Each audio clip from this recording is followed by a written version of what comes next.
I'm hunting the elusive mushroom.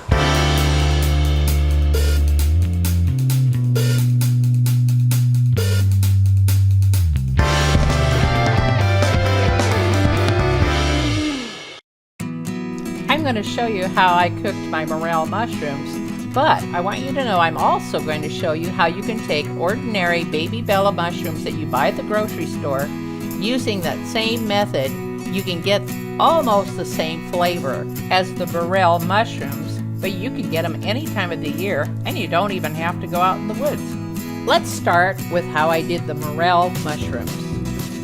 When it comes to wild mushrooms, you have got to wash them. Look at all that stuff in the water there. And you do want to rub them, get any of the dirt stuff off. When I cut down the middle, you see, you open it up, it's totally hollow. There's a bug, so we get rid of the bugs. We will wash them again once we get these cut. See how that's just kind of black there? I'm getting rid of that. Now some of these giant ones like this, Mom would always just cut them again, like that. It's kind of hard to fry that when it's buckled up that high. We're going to be washing them one more time to make sure there's absolutely no stuff on them that doesn't belong there. Use the good old-fashioned method that my mom always used.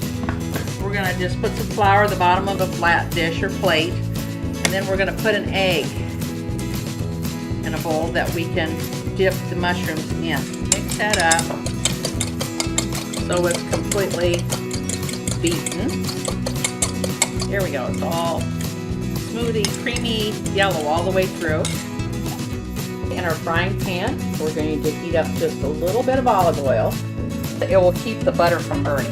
And then we're using, a good tablespoon of butter. We're not going to do this until we're ready to put those mushrooms right in, because butter will burn very quickly. Get those coated with egg. Now we're just coating every side with the flour. And I am going to give it an extra sprinkle of salt. And the salt will help bring out that good mushroom flavor. Now putting it in our buttery olive oil. And we don't want the temperature real high because we do not want it to smoke and ruin the flavor. We're going to turn it down to medium or lower.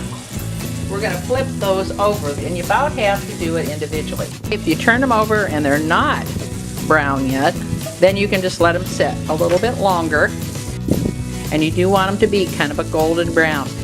Okay, now the last thing just before we serve, and we do want to serve it hot, is to add a lot of butter, and that is going to give it that super delicious buttery taste that makes mushrooms so good. If you don't have morels, you can use portabellas, and here's how. Now for using the store-bought Portabella mushrooms, you don't have to soak them like you do the wild ones, but I still rinse them thoroughly.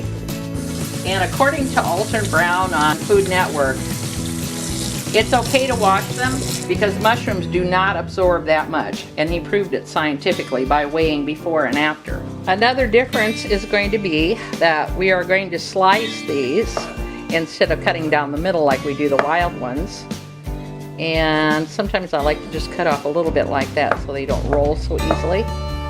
Now we use the same method as the morels by putting a little olive oil, butter, dipping them in the egg wash, and then applying flour, then frying them in that buttery goodness until they're golden brown, just like the morels. With the portabellas, you don't have to be as careful with these because they're not as fragile, so you can use a regular spatula to turn them. And with that extra little bit of butter, they taste mighty good. This is Lena Shea, an Iowa mom. Thanks for watching.